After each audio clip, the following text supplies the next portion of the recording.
Boa noite, irmãos. Graça e paz. Quero convidar você a abrir comigo lá no livro dos Atos dos Apóstolos, capítulo 14, versículos 8 a 20. Atos 14, 8 a 20. Antes de nós fazermos a leitura desse texto, quero lembrar você que nós estamos dando continuidade a uma pequena série de sermões. Nesse trecho que nós vamos ler agora, e há 2 semanas, se não me falha a memória, nós fizemos então a primeira parte dessa série, e você pode conferir no YouTube, que trouxeram alguns ensinamentos importantes para nós a respeito do Evangelho. E essa série é intitulada Homens ou Deuses? Na primeira parte, na primeira pregação a respeito desse texto, a nossa pergunta foi: homens ou deuses? Para quem é a mensagem do Evangelho? E nós podemos perceber a partir do aprendizado desse texto que não é para deuses, mas para homens comuns, simples, não homens eruditos, nem homens por causa da sua pobreza, nem homens de vida mediana, mas todos aqueles doentes espirituais, ou seja, todos nós que nascemos na doença espiritual. E hoje nós damos seguimento com o seguinte título: Homens ou Deuses? Quem pode então pregar a mensagem do Evangelho? Eu quero convidar você a ler então mais uma vez Atos capítulo 14, versículos 8 a 20. Eu quero que você acompanhe a leitura que eu farei desse trecho da palavra do Senhor, que diz assim: Em Listra costumava estar assentado certo homem aleijado, paralítico desde o seu nascimento, qual jamais pudera andar. Esse homem ouviu falar Paulo, que, fixando nele os olhos e vendo que possuía fé para ser curado, disse-lhe em alta voz: Apruma-te, direito sobre os pés. Ele saltou e andava. Quando as multidões viram o que Paulo fizera, gritaram em língua licaônica, dizendo: Os deuses, em forma de homens, baixaram até nós.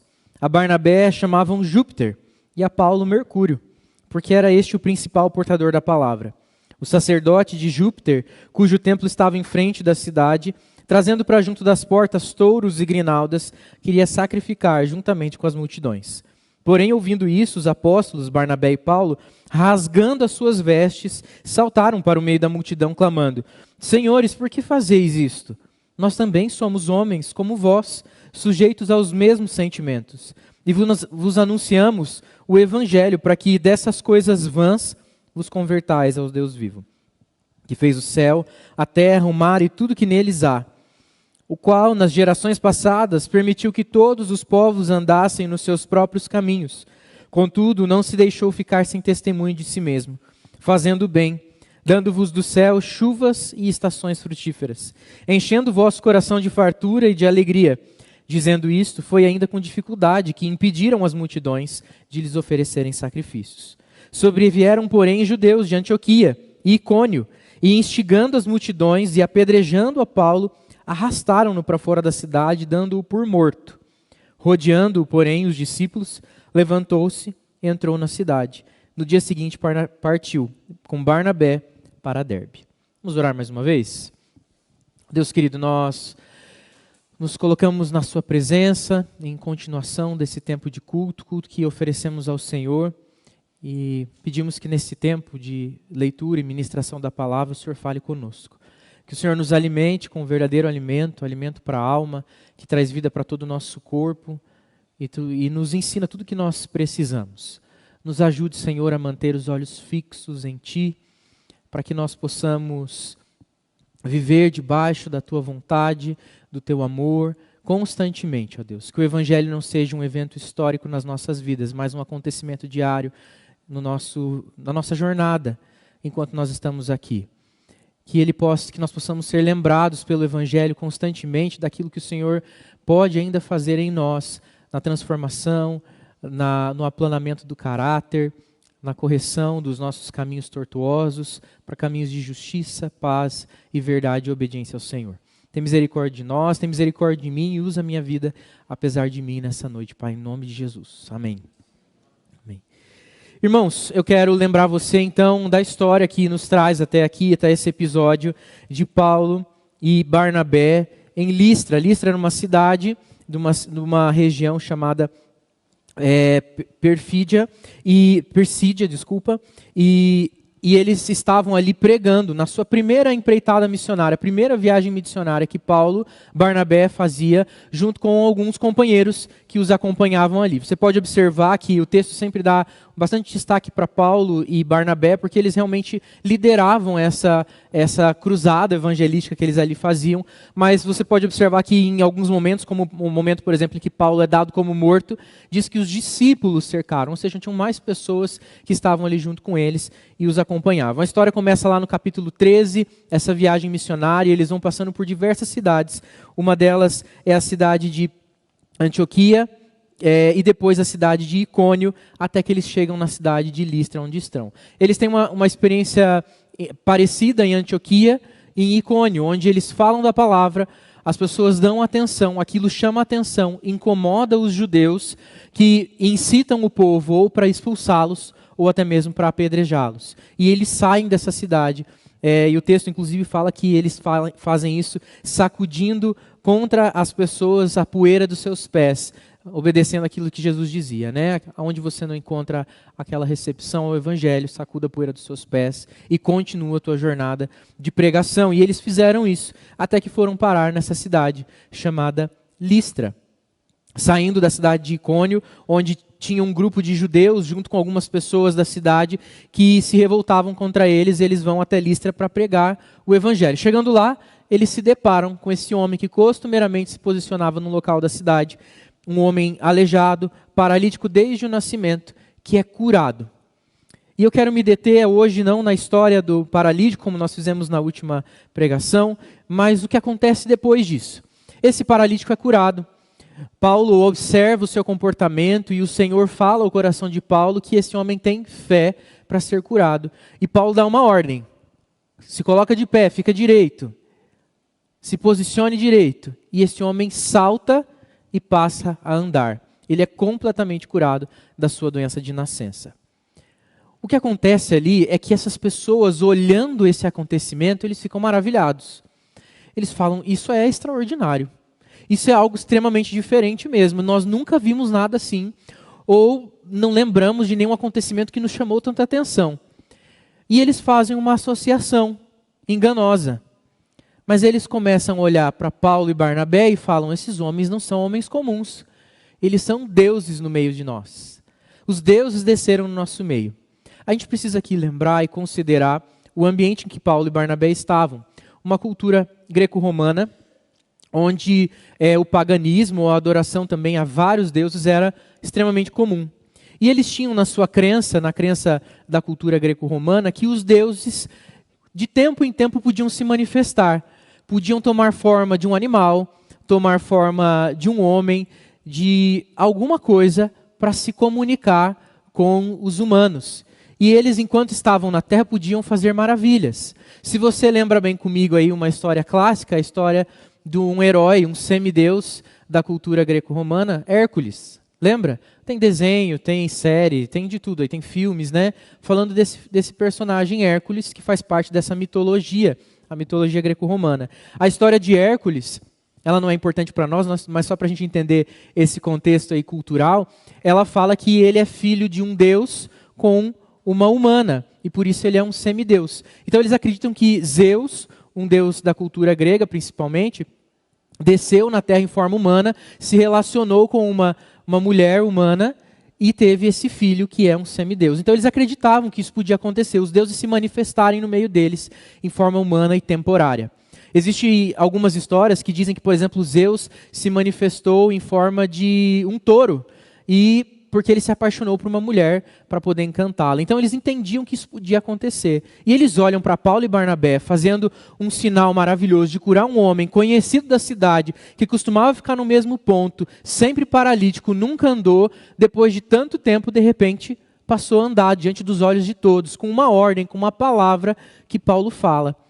Eles, ignorantes então do Evangelho, do poder de Deus, do poder de Cristo, numa cultura completamente pagã, dominada por deuses falsos, falam, esses homens são a manifestação dos deuses no meio de nós. Eles desceram do nosso meio. E eles associam, então, Paulo e Barnabé com dois deuses.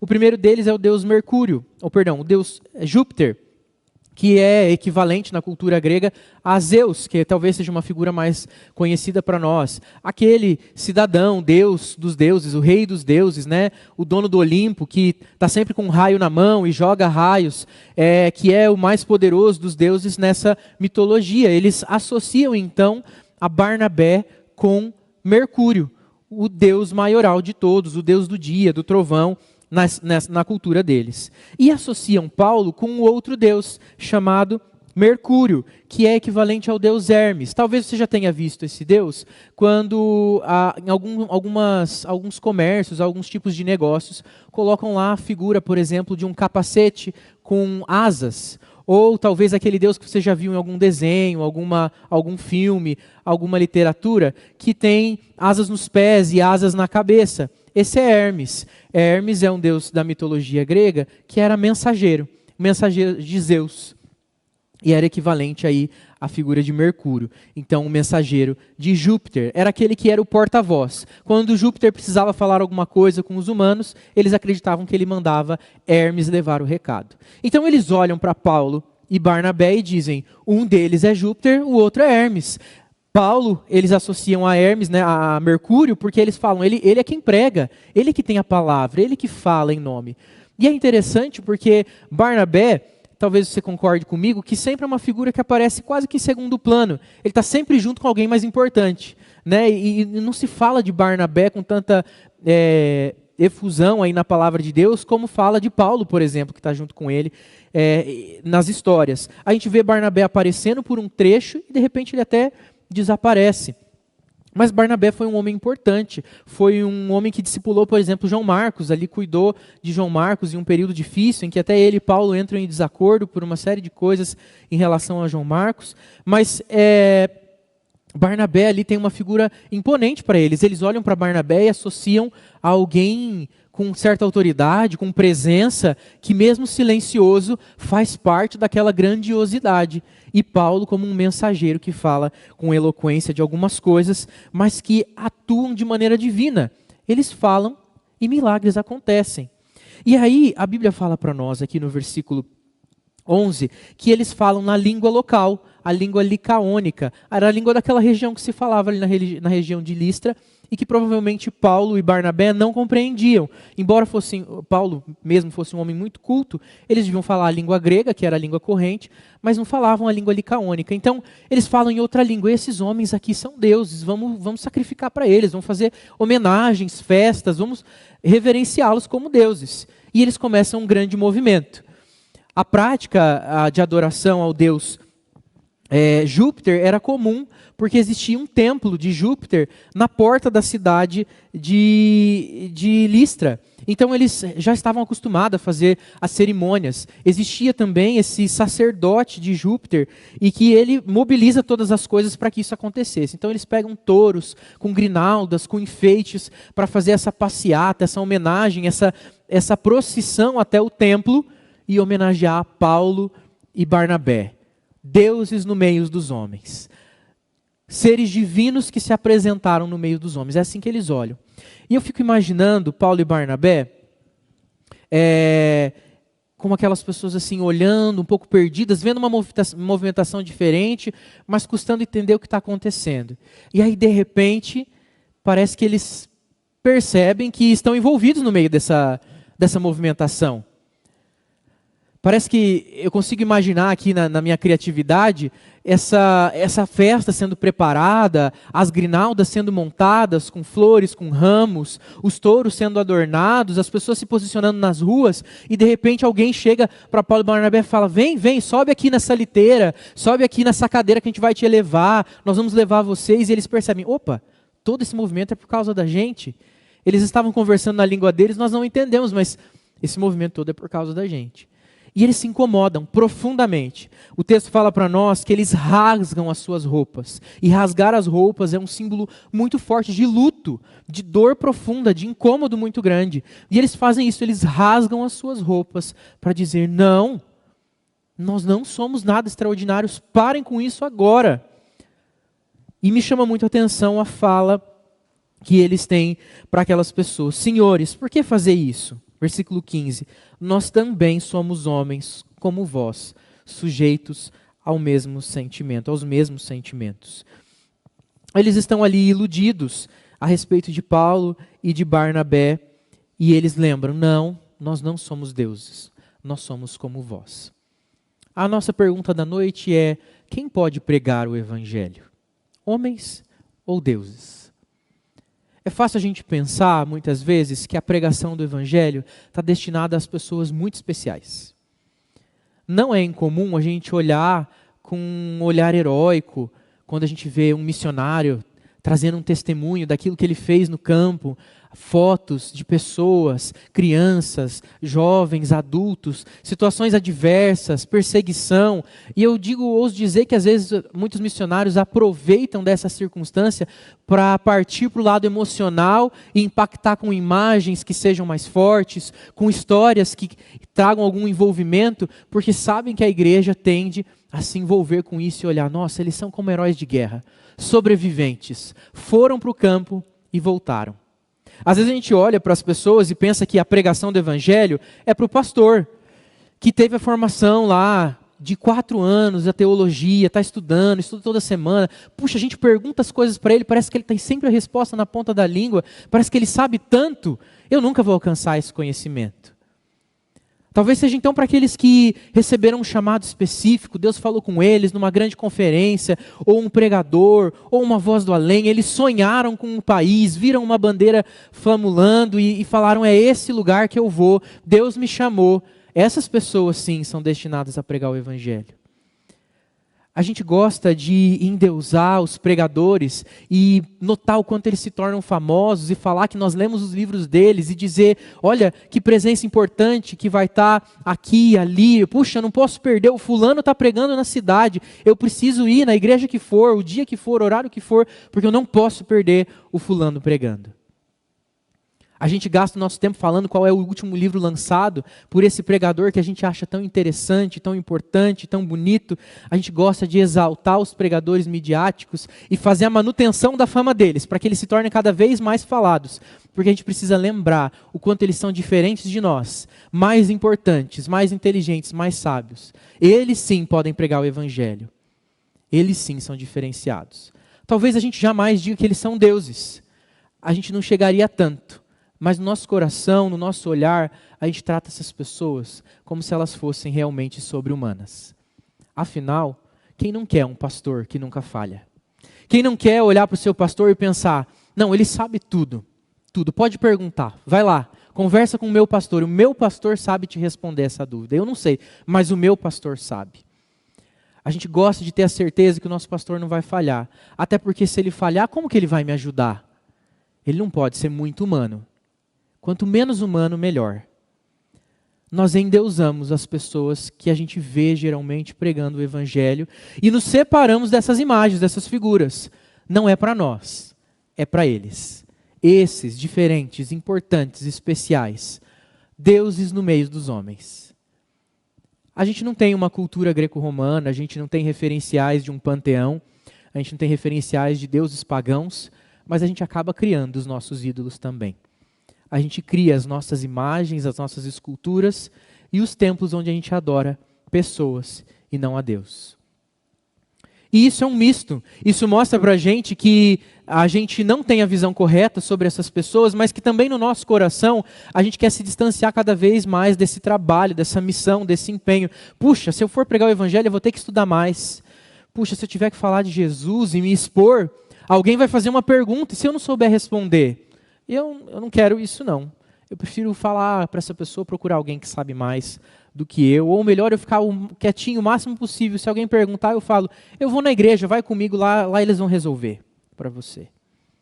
É fato que tem coisas que aqueles que se prepararam mais, que tiveram um curso e com mais tempo para se dedicar a isso, e é isso que nós fazemos, é isso que é o ministério pastoral, eles podem resolver, nós podemos resolver dúvidas mais profundas, colaborar para você compreender muitas coisas, mas apresentar o evangelho não é uma tarefa de deuses.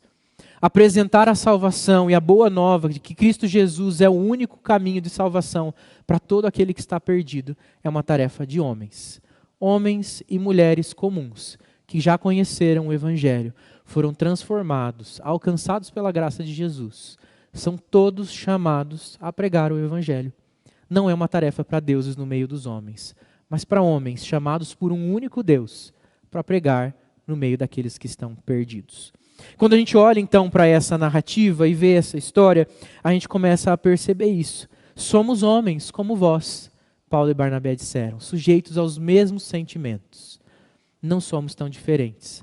Pregamos sim uma mensagem que é muito diferente, maravilhosa, uma boa nova de salvação, que você não vai encontrar em lugar nenhum o que ela pode fazer, o que ela pode oferecer, o Cristo que ela apresenta.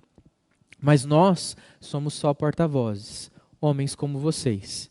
Não temos nada de extraordinário. Então a nossa primeira lição é justamente essa. A pregação do Evangelho é feita por homens e não por deuses, por pessoas comuns. Não quaisquer homens, não qualquer pessoa pode pregar o Evangelho, mas todos aqueles que são movidos pelo Senhor Jesus, alcançados pela graça e por esse Evangelho, são então convidados, convocados a pregar do Evangelho. Não há nada de extraordinário no pregador, mas na mensagem, sim, há coisas extraordinárias. Não há nada de extraordinário em mim, que estou aqui pregando a palavra, mas há palavras perfeitas que brotam da palavra de Deus, que é da onde nós partimos e para onde nós vamos, para anunciar Jesus Cristo. Qualquer coisa fora da palavra, qualquer coisa que exalte um homem, que coloque ele como Deus, é desvio e não é evangelho, e não é pregação do evangelho. E é por isso que eu e você podemos pregar o evangelho. É claro que se nós pudermos nos capacitar, nós devemos buscar isso sim. Se nós podemos melhorar o nosso conhecimento, a nossa abordagem, inclusive talvez você nem sequer saiba que está acontecendo um curso de evangelismo na nossa igreja. Você sabia? Nesse sábado, ontem teve a segunda aula já. Talvez você tenha pedido a oportunidade de se capacitar um pouquinho mais. Por quê? Porque talvez você pensou que essa tarefa era para deuses, não para você. Você se sente muito normal, muito comum e insuficiente. Mas não, essa tarefa é para mim e para você. Para todos nós. Igreja de Cristo, somos chamados a falar do Evangelho, da salvação em Cristo Jesus. Então, se nós podemos nos capacitar, que assim seja. Vamos nos capacitar, vamos melhorar. Mas o Evangelho que nos atingiu é suficiente, a autoridade que o Espírito Santo dá para cada um de nós é suficiente para que nós possamos anunciar de forma clara e direta a mensagem do Evangelho. Fato que nós só podemos anunciar aquilo que conhecemos, então prossigamos e buscamos em conhecer mais a respeito de Cristo Jesus. Esse olhar endeusador só demonstra mesmo, então, quanto nós estamos fugindo, nosso descomprometimento com a evangelização e com a obra missionária, que devia ser um pressuposto básico da Igreja de Cristo Jesus. Não uma frente, não uma tentativa, não um perfil especial, mas a essência, o DNA da Igreja de Cristo, pregar o Evangelho. Levar a mensagem de salvação a cada vez mais pessoas. Ela deve ser pregada por cada um de nós, em todo momento, em toda e qualquer oportunidade. Por isso, não se esqueça, a mensagem do Evangelho deve ser pregada por você, homem comum, mulher comum, pecador sim, mas alcançado pela graça, transformado diariamente, que prova de transformação diária num relacionamento contínuo com Cristo Jesus, numa vida de devoção e obediência ao nosso Deus. Isso nos leva também à nossa segunda lição. Quando a gente continua a história, a gente percebe coisas interessantes. Algo curioso que esse olhar distorcido nos mostra. Lembra que eu falei que eles olharam e viram Paulo e Barnabé como duas figuras divinas que eles associaram à sua cultura pagã, a deuses falsos, deuses não existentes, mas que eles associaram como algo real, algo plausível. E isso nos diz algo. Esses homens estavam trabalhando com intrepidez, com coragem, com grande presença, e mesmo que o texto não fale muito sobre o que Barnabé fez, mas o que Paulo fez, fica evidente que esses homens estavam trabalhando em conjunto. Eles estavam em união, porque havia ali um comprometimento humilde na causa. Nenhum nem outro aparecia mais. Nenhum nem outro deviam se evidenciar, buscavam a evidência mais do que o outro. Mas eles conseguem, o próprio povo consegue reconhecer, ainda de maneira muito distorcida, de que esses homens estavam ali unidos em uma causa. Eles não conseguiram reconhecer uma figura, mas reconheceram duas figuras que trabalhavam uma pela outra, um mensageiro e o outro representante daquilo tudo que eles estavam pregando. Eu fico imaginando que Barnabé talvez fosse uma figura de um apoio muito importante para Paulo. E eles viam Barnabé envolvido com a mensagem, envolvido com as pessoas. Barnabé tinha esse perfil, ele era um cuidador de pessoas nato. Ele era aquela pessoa que olhava com compaixão e se doava e trazia a palavra de consolo para as pessoas. É assim que ele é conhecido na palavra.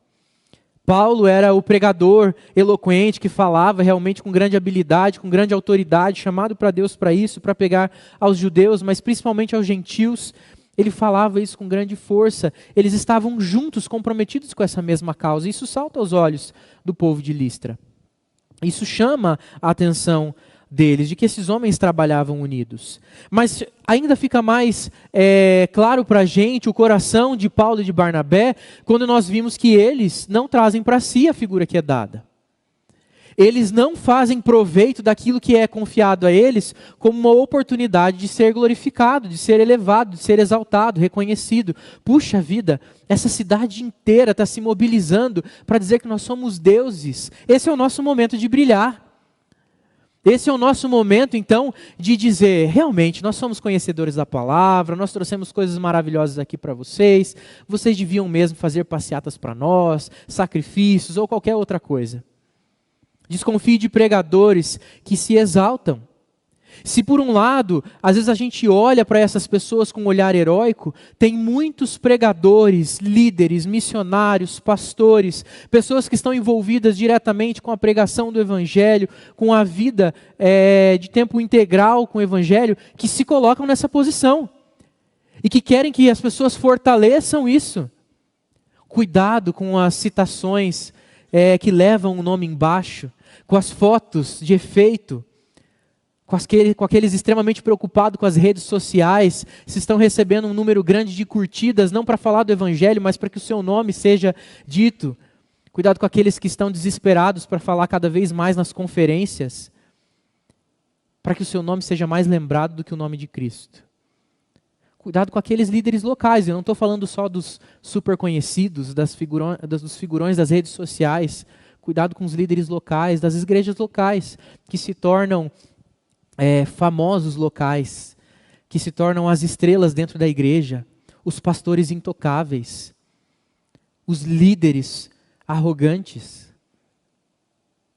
os líderes infalíveis, aqueles que querem touros e grinaldas ao seu redor. Não seja você a fortalecer esse comportamento e não seja você também a ser enganado pelo encanto que é ver alguém muito maior, alguém que parece inalcançável. Está um pouco no coração humano essa necessidade de criar os ídolos. E está no coração humano também o desejo de ser reconhecido e idolatrado. Sempre vai ter gente para ocupar os dois postos. E é por isso que a gente precisa da clareza do Espírito, da palavra de Deus, do Evangelho, constantemente conosco, para que a voz mais ouvida seja a voz de Deus, para que a luz mais brilhante seja a luz de Deus, como as crianças cantaram. Para que a gente não seja enganado com o sorriso brilhante de um pregador, com a voz de trovão de alguém que fala bonito, mesmo que a gente não entenda. Mas falou bonito, está valendo. Convenceu. Nós não podemos, então, ser aqueles que fazem a manutenção disso. E nós, como pregadores do Evangelho, não podemos abusar desse Evangelho para usurpar a autoridade para nós mesmos. Como se nós não fôssemos o vaso, mas o próprio oleiro que molda o coração das pessoas. Cuidado com a síndrome de Messias. Principalmente quando você começa a ver que ao pregar, as pessoas estão se achegando, as pessoas estão se convertendo. Não pense que elas estão vindo a você, elas estão vindo a Cristo. E se elas vierem a você, elas não receberão a verdadeira salvação, porque você nada pode prover nem mesmo para você. Eu não posso prover nada para mim. Eu não posso me salvar, então eu não quero que vocês me sigam, mas eu quero que vocês sigam a Cristo. E é por isso que o nome dos homens precisam ser apagados das memórias. Os rostos esquecidos, mas o de Cristo precisa ser o nome mais brilhante, o nome mais lembrado, a mensagem proclamada. E a glória tem que ser toda dada a Cristo Jesus, o evangelho deve ser pregado por aqueles, nossa segunda lição, o evangelho deve ser pregado por aqueles que não aceitam a glória que é de Deus, mas que dizem: parem com os desfiles, parem com as adorações. É a Cristo que nós pregamos, e é a Ele que você deve olhar, e somente para Ele. Pregadores honestos do evangelho estão sempre de vestes rasgadas, e nunca de imagens intocadas, impecáveis, incorrigíveis. Não são líderes que não falham, mas são líderes que admitem que falham, que se corrigem, que são humildes, que são sempre com as vestes rasgadas. De luto, porque sabem do pecado que vai no seu coração. De luto, porque sabem que não são dignos de nada. Humilhados constantemente pela verdade do evangelho, porque sabem o tamanho, a glória, a majestade do Deus que servem, e não arriscam trazer para si nenhuma glória. Mas que toda glória, todo aplauso, qualquer reconhecimento que venha, seja deixado na cruz, e seja cativado somente a Cristo Jesus. Primeira lição, então, lembrando, a pregação do evangelho é feita por homens, aqueles que reconhecem a sua humanidade, que reconhecem a sua simplicidade, a sua falibilidade, mas que não se consideram deuses. O evangelho deve ser pregado por aqueles que não aceitam a glória que é de Deus, a nossa segunda lição. E a nossa terceira e última lição é que a pregação do evangelho é para aqueles que não sabem que são melhores do que o seu público pagão. Para mim, a frase-chave de tudo isso é justamente a fala no versículo 15, que diz: nós também somos homens como vós, sujeitos aos mesmos sentimentos. Essa frase é chave porque eles não só rasgam as suas vestes, não só tentam parar as festividades, mas eles lembram quem eles são. Nós não somos melhores do que vocês, mesmo com Jesus, porque o que tem de bom em nós é Cristo e não nós. Nós estamos sujeitos ainda aos mesmos sentimentos. Que sentimentos são esses que eles estavam sujeitos? Da idolatria, do engano, do desejo de adorar pessoas, de criar ídolos, de criar figuras notórias, de reverenciar aquilo que não é Deus e de louvar aquilo que não é eterno. Paulo e Barnabé reconhecem que também pode ser tentador para eles ocupar a posição de deuses. Reconhecem que eles também podem colocar pessoas, endeusar pessoas que não são Deus. Que eles também estão sujeitos a serem seduzidos por coisas na caminhada, se eles não se mantiverem totalmente submissos ao evangelho que eles pregam. E é isso que eles falam: nós somos como vocês, sujeitos a esse mesmo sentimento de engano que vocês têm no coração agora. Esse sentimento que vocês têm de adorar a gente porque vocês acham que nós somos deuses. Esse sentimento de não reverenciar o verdadeiro Deus. Esse sentimento de não reconhecer o único que pode realmente nos salvar da nossa condição de perdição. O nosso sentimento de criar deuses para nós, que estão debaixo da nossa mão, do nosso controle, que nós levantamos e destruímos quando nós queremos. Nós estamos sujeitos a esses mesmos sentimentos. Não somos melhores do que vocês. Um erro muito grande que acontece em muitas pessoas, em muitas igrejas, é a ideia de que nós vamos salvar o mundo. Quem vai salvar o mundo, aliás, quem vai salvar os seus é Deus, através de Cristo Jesus, pela presença do Espírito, que convence do pecado, da justiça e do juízo. Nós somos vasos, instrumentos, e só. Quando a gente se coloca, então, com as melhores ideias, quando a gente acha que é o nosso mover, o nosso interesse, o nosso desejo profundo, aquilo que a gente pensou que vai revolucionar a pregação do mundo, é aí que nós falhamos e caímos.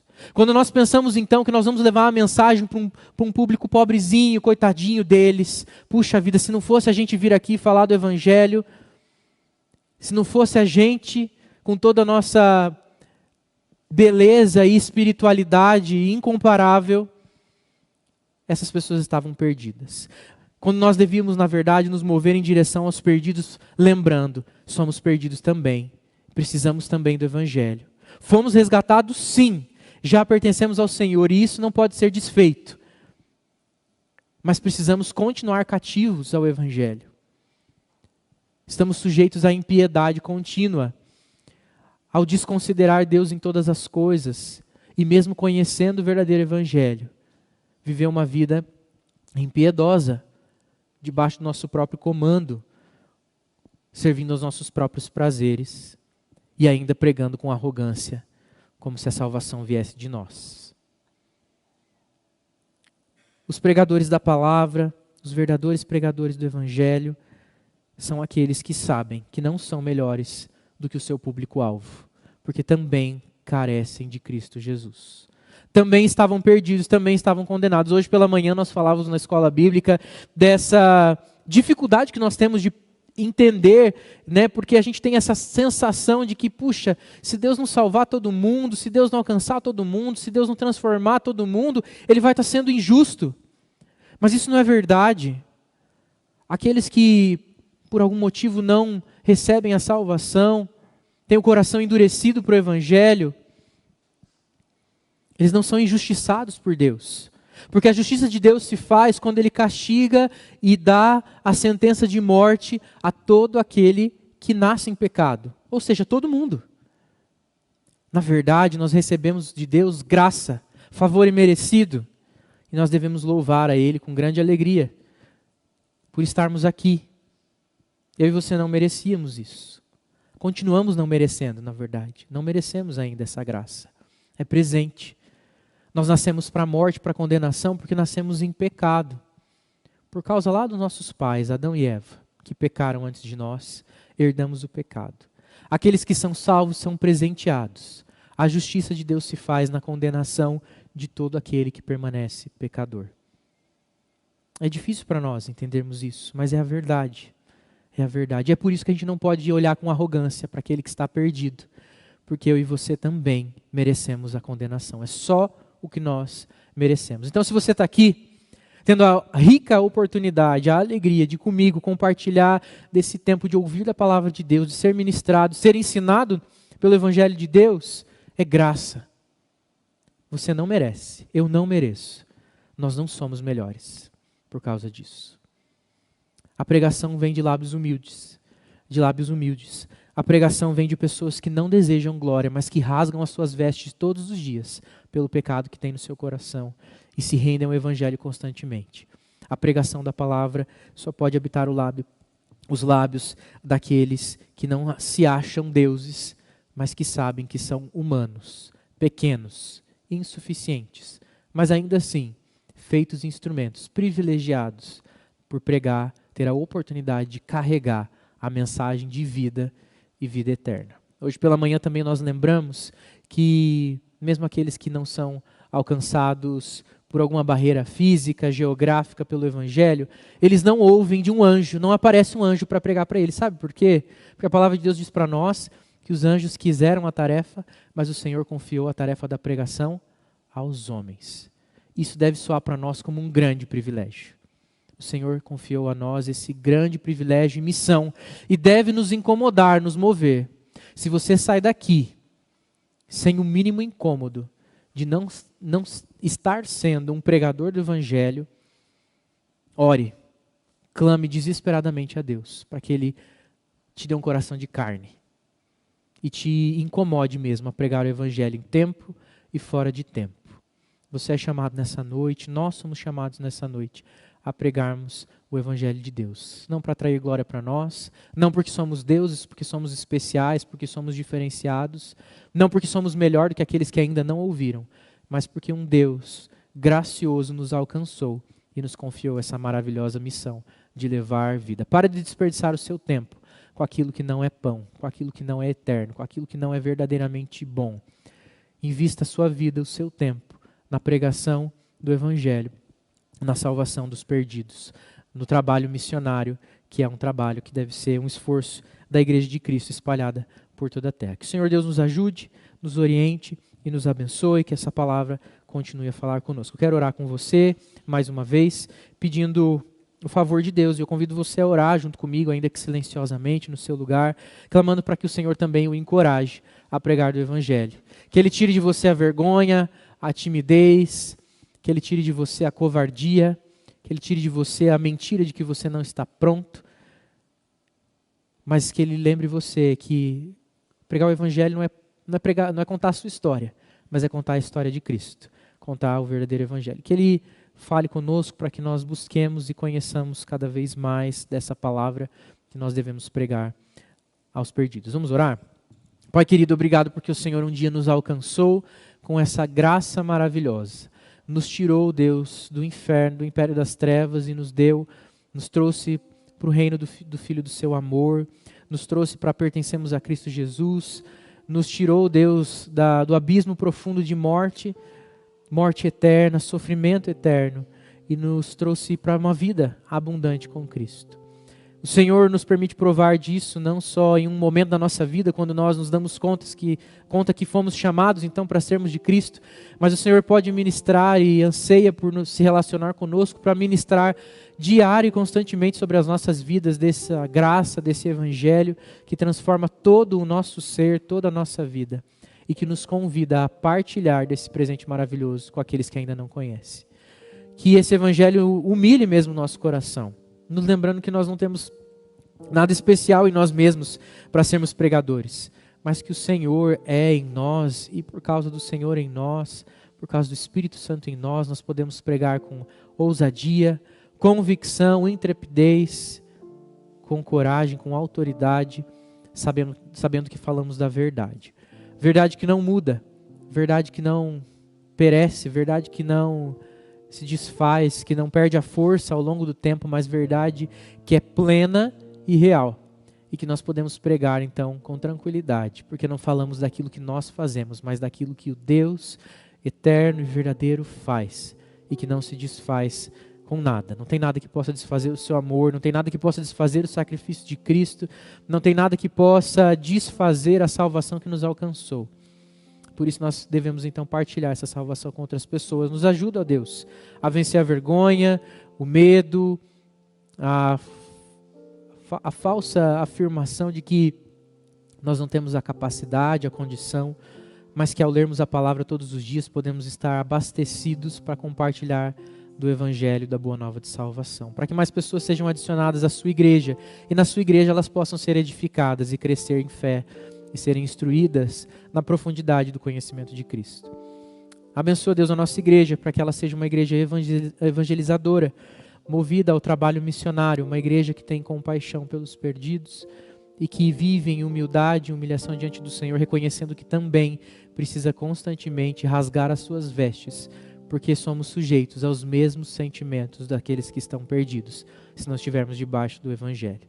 Somos homens comuns, falhos, insuficientes, mas Cristo é perfeito e é tudo em nós. Nos ajuda, ó Deus, nos abençoa, cuida de nós ao longo dessa semana, nos fortalece, nos dá saúde e paz, abençoa conosco as nossas famílias, nos ajuda no dia da dificuldade, nas lutas que enfrentamos, nos fortalece na verdade do Senhor. É no nome de Jesus que nós oramos agradecidos.